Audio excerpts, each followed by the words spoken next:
Hello, dear student friends. I would heartily welcome you to another class. It's a very important class. It's what I mean to say is it's a motivational or inspirational class through our text, through our poem. Today we are going to read one of the most important poem, A Charm of Life. A charm of life. Don't mistake it. It's not slam, or some students read it like slam, or slam, like that. But it's charm. P is silent and L is silent. Two letters are silent.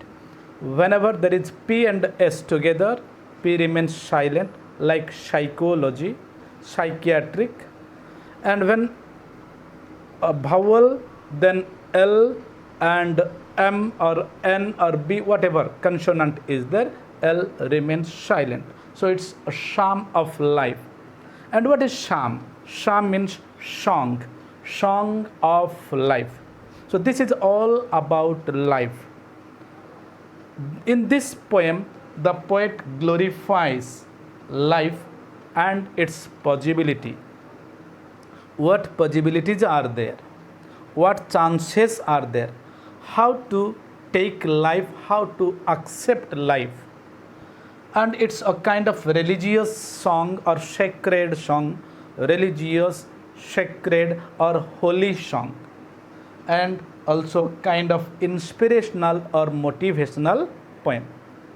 And the poet is Henry Wordsworth Longfellow, or simply H.W. Longfellow, or Henry Wordsworth Longfellow, born on 27th February 1807 and died on 24th of March 1882.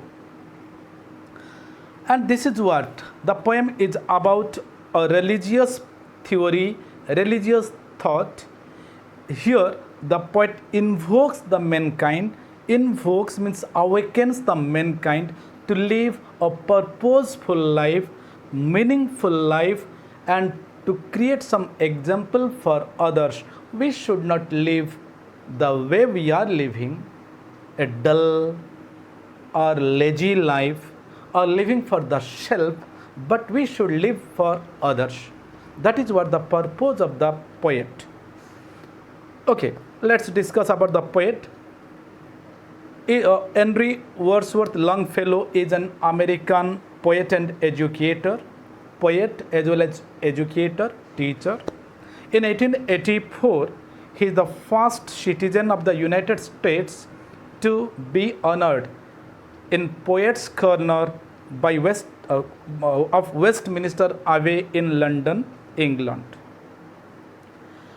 Westminster Abbey is one of the prominent or one of the most important churches in England, where the coronation of the prince is held. Means the prince is coronated, अर्थात राजगादी अभिषिक्त हवा. So it plays a very important role in history of England, and there the poet is honored with the Poets' Corner. Okay, about the poem and about the warm-up. Before going to warm-up, I would like to say one thing is that it's most interesting poem and very important poem, and I like it very much because it teaches us lesson. So A Charm of Life is one of the most inspirational poems in literature for the lessons on life which it illustrates. It illustrates or it explains lessons on life, lessons on life. And that is why it is one of the most inspirational, motivational poems.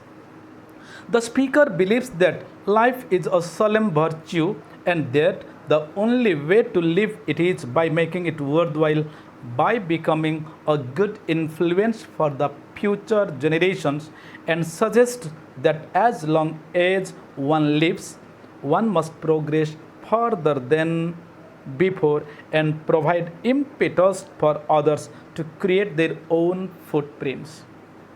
According to the speaker, life is a solemn virtue. It's a serious and virtue, good moral thought.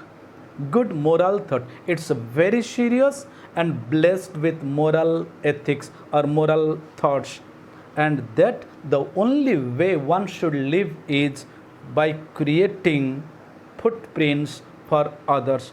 One should make his life a worthy of, precious of, or successful by living for others, by creating example for others, the next generations or the future generations, and creating an impetus means a compulsion or to force or to compel the next generation to create their own footprints.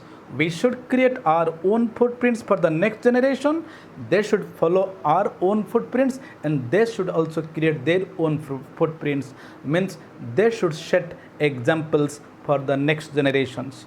And another point is that we must not be satisfied with what we have been or what we are in, but our goal should be going ahead, marching ahead, achieving more, learning more, and remember, not achieving wealth or materialistic things. This poem belongs to the genre of poetry called carpe diem. A carpe diem, popularly translated as seize the day, is a phrase from Latin poem by Horace. This is what the category of a kind of sort of carpe diem. Carpe diem, the genre means the category of what? Carpe diem. What is carpe diem poem? Means seize the day. Means make the most of the day. Make your day important. Make your day count. Make your day precious by doing something great or by achieving something lot. And this term is derived from a poem by Horace. That means the seize the day. These poems inspire us to make the most of time. Now read through the poem and note how the poet urges us, forces us, persuades us, or motivates us not to think that life is shared and purposeless. We can find two types of people. Some people are having positive thought, positive vision towards life. They are called optimistic, and some other people have negative vision, negative thought regarding life. They are called the pessimistic people or pessimists. So different people have different opinions on life. We cannot all see the world in a single way or in one way, in single thought. Here the poet means to say that life is not wasteful, it's not purposeless, but it is what? Valuable. And he inspires us to conduct ourselves each day in such a way that we may find ourselves every day better than before. Better than before. Striving hard means trying hard, working hard, and leaving the results to God. Do your duty, leave the result on the God. This is all about the poet and about the warm-up. So now let's move to the text. Just open your book, go through the lines, get ready with a pen or pencil, make the notes, important notes, and remember this is very, very important, and this is the only poem that will help you all through your life.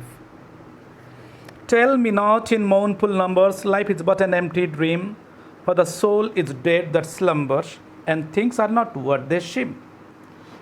Life is real, life is earnest, and the grave is not its goal. Dust thou art, to dust thou returnest, was not spoken of the soul. Not enjoyment and not sorrow is our destined end or way, but to act that each tomorrow finds us farther than today. Okay, this is a long poem consisting of 9 stanzas. Each stanza has 4 lines. So altogether 36 lines, and it is lyrical in style. Lyrical means musical. As we read through the poem, there will be a music will be produced through the way we read, and the rhyming scheme of the stanzas is A, B, A, B. First line rhymes with third line, second line rhymes with the fourth line, A, B, A, B. And as it is a long poem consisting of 9 stanzas, I am not going to complete the poem, or I am not going to discuss the total poem in one shoot or in one class, but I will be breaking the text or the poem into 2 classes. Now, tell me not. Look at the word, tell me not. What difference do you find? Tell me not, simply we can say, don't tell me. Don't tell me. What is the difference between these two? Tell me not, don't tell me. Do you find any difference? Yes, there is a difference, not difference, but there is great difference. And that difference shows the mindset, how we look through, what way we look the things at. Tell me is instructive, instructional, and don't tell is also imperative or instructional. That means the poet begins with a point of instruction, the point of direction in an imperative way. That is not the important point. But most important point is don't is a negative tone and tell is a positive tone. That means the poet begins with a positive tone, positive note. He is not at all negative, he is not at all pessimistic, but completely optimistic. से नास्तिवादी नुहंती बरं आस्तिवादी जीवनर माधुर्य को से उपभोग करने चाहूँगी से कहूना जीवनटा किसी नकारात्मक भाव. So tell me not in mournful numbers. Mournful is sorrowful. Mournful is sorrowful. Someone comes to the poet and says, or it is written in scriptures, life is nothing, life is nothing, life is full of pains, sufferings, everything. He had gone through some scriptures, he had gone through some religious books where he had got perhaps the negative thoughts about life, or also that some people might have come and said to him negative about life, life is nothing, life is wasted, everything like that. And there the poet means to say, tell me not in mournful numbers. Don't tell me in negative thought or negative song. Remember, not don't, but tell me not. And here lies the most important point, that the poet is purely optimistic. Life is but an empty dream. Some people say, or scripture say, life is but an empty dream. How empty dream? There is nothing.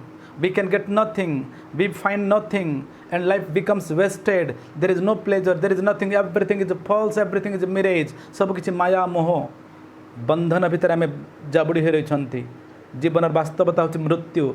Some scriptures say like this, but the poet says no. Life is but an empty dream, for the soul is dead that slumbers. For the soul is dead that slumbers. Soul means maybe a man, maybe human or mankind, or maybe spirit, but here it indicates to man. The man who is in slumber is dead. For him, life is an empty dream. Slumber, deep sleep. Deep sleep. And you have read this word, this word in the poem of your first year of In the Stilly Night. So a man who is in deep sleep is like dead. He is like dead. Who can sleep? We cannot sleep. If we have some goal, if we have some purpose, if we have some responsibility, we can never sleep. And a person can sleep, one who doesn't have any dream. one who doesn't have any goal. So goalless man, aimless man can only take a sleep, a deep sleep. For that person, life can be an empty dream. Because he has no goal, he has no dream, he has no target, he has nothing to achieve. For him, life is an empty dream.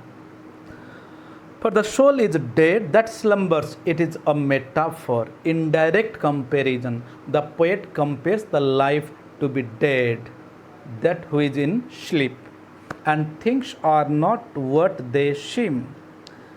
Some people say that life is hollow, meaningless, purposeless, but the poet strongly rejects this. The poet strongly negates this, and he says something else. So, things are not what they seem. Because we are negative minded, we cannot see the things as they are. And some scriptures also say the world is not like what you see, what you perceive, what you think, but that is quite opposite. And the poet says that it is for him who is dead. Now, come to the second stanza. Life is real, life is earnest, and the grave is not its goal. Dust thou art to dust thou returnest was not spoken of the soul. Now the poet gives his own opinion. The first stanza is a counter attack to someone who has negative thought. But now the poet gives his own opinion. According to the poet, what is life? Life is real. You say life is unreal, that is baseless. Then what is life? Life is real. Life is earnest. Earnest means serious.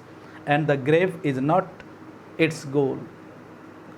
According to scriptures, the ultimate end of life is death. The ultimate end of life is death. Yes, we are to die. We are sure to die. But that is not the only goal of life. We are not born here to die. Death is not the only goal of life. Had death been the only goal, then we might have been dead immediately after our birth. जन्म हेबा क्षणे आमे मरी जाई थांते जदि मृत्यु ही जीवन रे एकमात्र लक्ष्य थांता. So that is not the goal of life according to the poet. Poet says in a positive tone, poet says in assertive voice that life is real, life is serious, it is not baseless, it is not hollow, it is not useless, but it is real, it is serious, and the death is not the ultimate goal, or death is not the only goal of life. Then the poet cites one line from the Bible. It is what biblical reference. Dust thou art to dust thou returnest was not spoken of the soul. Yes, that is absolutely right. We are from earth, we will mix with earth. We are created from earth, and we will again mix with earth or go down to earth after our death. That is absolutely right, and all the scriptures say the same thing. Be it Muslim, be it Christian, be it Hinduism. Every religion preaches the same thing. Every religion preaches the same thing. The ultimate goal of life is death, and we are sure to die, and death is not something that can be avoided. It is unavoidable. Absolutely right. But what the poet means to say here, we are not born here to die only, but there is some other purpose. And he justifies his view, he justifies his opinion by citing the example from the Bible. Dust thou art to dust thou returnest. Dust you are from, dust you will go back to. Was not spoken for the soul, was not spoken of the soul. It is not related to soul, it is not associated with soul. Soul never dies. In simple way, we can say soul never dies, body dies. Body only dies, soul never dies, and whatever work we do, that remains with us. That is what? Passing forward, or that goes forward to the next life if we have some belief in second birth or a rebirth or next birth. And that is what? Absolutely correct according to the poet. And also in the Bhagavad Gita, Lord Krishna said to Arjun regarding soul. What has he said? नैनं छिन्दन्ति शस्त्राणि नैनं दहति पावकः न चैनं क्लेदयन्त्यापो न शोषयति मारुतः. Soul is like that. Soul is immortal. Soul is immortal. Atma ajara amara abhinaswara. Nothing can, no weapon can destroy it, no fire can burn it, no water can wet it or drench it, and no wind can dry it. That is what ajara amara abhinaswara. And what happens to soul? Just it transfers from one body to another. When we die, soul doesn't die. Body gets destroyed. Body is cremated. Body is buried. But not the soul. Soul transfers to another body. And in the same Gita, Lord Krishna has said what? Basanchi jilnani jatha bihaya navani grunhati naroparani तथा शरीराणि विहाय जीर्णान्यन्यानि संजाति नवानि देहि.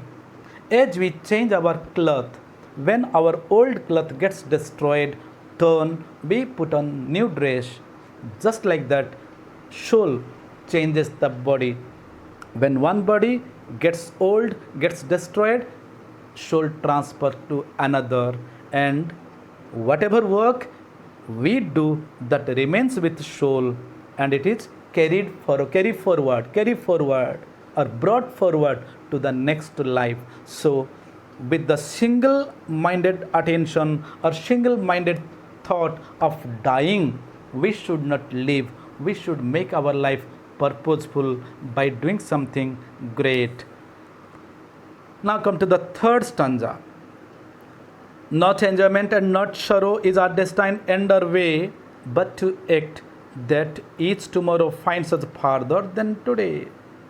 So in the second stanza, the poet has said, grave is not the ultimate goal, or death is not the ultimate goal. Then what? Some people say enjoyment. Okay, life is there to enjoy. Let's enjoy it. Let's enjoy to the fullest. There is a film you might have seen, Ye Zindagi Na Milegi Dobara. Some people think, yes, ye zindagi na milegi dobara, so let's enjoy the life to the fullest, irrespective of doing anything constructive or positive. And some people, they complain, they grumble that life is full of sufferings, full of miseries. So according to the poet, not enjoyment and not sorrow is our destined end or way. Not enjoyment only, not sorrow. Not sorrow.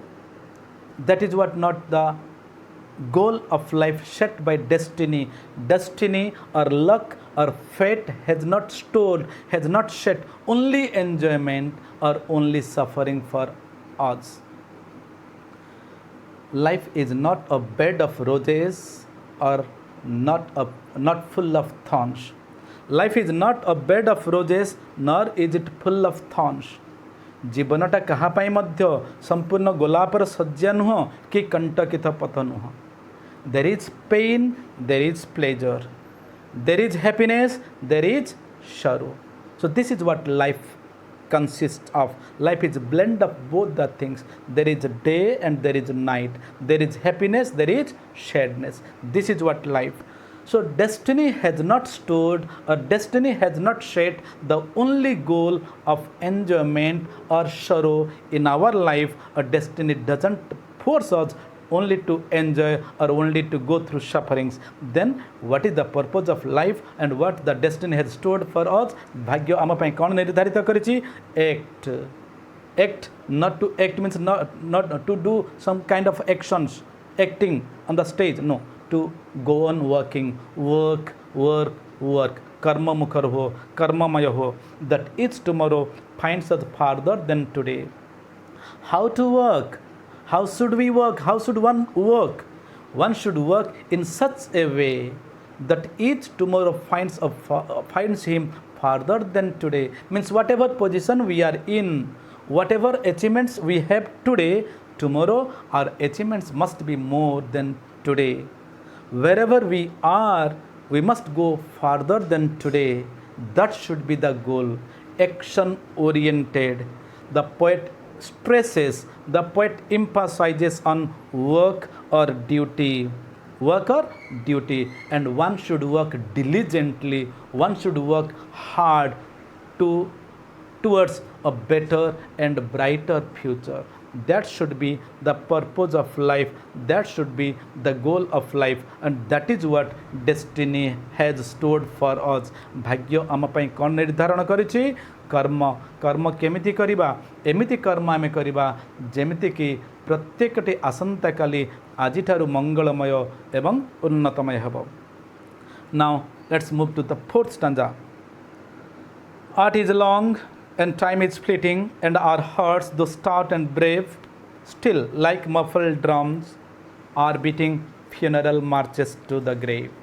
Art is long. What is art? It may be explained in different way, various way. Some people say art means learning. Some say art is work. Whatever it is, whether it is learning or working, this is long. Work is long. Responsibilities are there. We have a lot of responsibilities to carry out, to shoulder. And there is also learning. There is a lot to learn. If we speak about learning, there is a sea. Learning or education is what? Vast sea of knowledge. Sea of knowledge is there. And whatever we have learned, that is only a few drops. Only a few drops. Whoever the person is, if he says, I am intelligent, I am talented, then absolutely wrong, because he has collected a few cells from the vast ocean. So this is what a long process. Work, a responsibility, or learning, whatever may it is, this is a long process. We cannot finish, we cannot complete in a short duration of time. And what about time? Time is fleeting, time is passing, time is moving. There is a saying, there is a proverb, time and tide waits for none. Time and tide waits for none. They never wait for other people. We can never stop time and tide. So that is what the poet means to say. There is a lot to learn, there is a lot to perform, but time is short. What does he mean to say? In other words, we have to make proper utilization of time. Because time is short, but we have to perform the work within that stipulated time, say nirdharita samay madhyare, then we have to be hurry. We need to be hurry. Simple thing is that we have 20 pages to write and we are given 2 hours. 2 hours, 20 pages. We have spent or we have spoiled 1 hour time. 1 hour time is wasted. Now, same number of pages, 20 pages to be written, but time duration is 1 hour. And how can you write there? Can you write relaxedly, lazily? No way. You have to be fast. Unless you are fast, you can never complete the task within that time. And that is what the poet means to say. There is a lot to perform, there is a lot of responsibilities to discharge, there is a lot to learn, but time is passing, time is going on. We have to keep pace with time. Samayar talo sahita amu talo dei chalibaku padibo. And what about heart? Our hearts, though stout and brave, we might be strong. Stout means strong, and brave. Stout, strong. Maybe a strong, maybe a brave person, whoever we are, whoever is there, maybe a strong person, maybe a brave person, courageous person, still like muffled drum beating funeral marches to the grave. Our hearts may be strong, maybe iron heart, maybe stone heart, or whatever, maybe courageous, full of daring, challenging, but like a muffled drum. Here is a poetic technique, figure of speech, like means simile. We have discussed in previous classes. If there is a word like or as in an expression, and it is compared with something else, that is what simile. So here the poet compares the heart to muffled drum. And what is the justification of using the term muffled drum? What is this? Muffled drum means covered. Drum that is covered. Drum that is covered with cloth. And this kind of drum is usually beaten at the funeral marches. When somebody is dead, there is a band, but that band doesn't make any loud sound. At the time of marriage procession and other celebrations, there is DJ and other things, and that are played to the highest of the volume. But at the time of death procession or funeral, they are not played with high volume. There is a low sound, feeble sound, and in order to make the sound less, they are covered with cloths. So heart is covered with flesh and other things. That is still beating, that is still beating, and each beating of the heart takes us, leads us towards the grave. That means each beating of heart reduces one precious moment of our life. One precious moment of our life is deducted, is reduced, and our lifespan is shortened. So whoever the person is, maybe a strong, maybe a courageous, is sure to die, and his heartbeat beats very slowly, very feebly. That doesn't make loud noise, that is a weak noise. Still he is sure to die, or he is marching steps towards the grave. Funeral marches to the grave. What is funeral? Death procession. The person goes towards death. This is all about this stanza. In this stanza, we can discuss, or we can get to know 2 points. There is a lot to perform, there is a lot to learn, but time is short. It indicates we have to make proper utilization of time. Then whoever the person, maybe a strong one, maybe a courageous one, is sure to die, and before death we have to perform our great work, our noble work. So till now we have completed 4 stanzas, and I think I will stop here, and in the next episode, next video shoot, we will discuss the other 5 stanzas.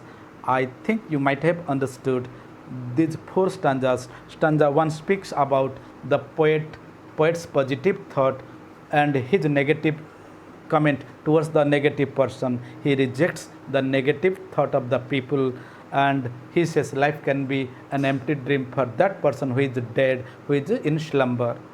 In the second stanza, the poet gives his own opinion that life is real, life is sincere, life is earnest, serious, and we are not born only to die, and he justifies it with the reference of the line from the Bible.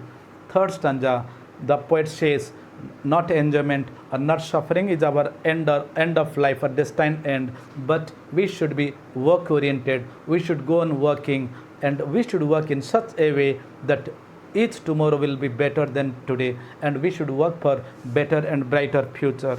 And in the fourth stanza, we have discussed about art and time, how art and time is related, and hearts may be strong, may be courageous, is sure to die.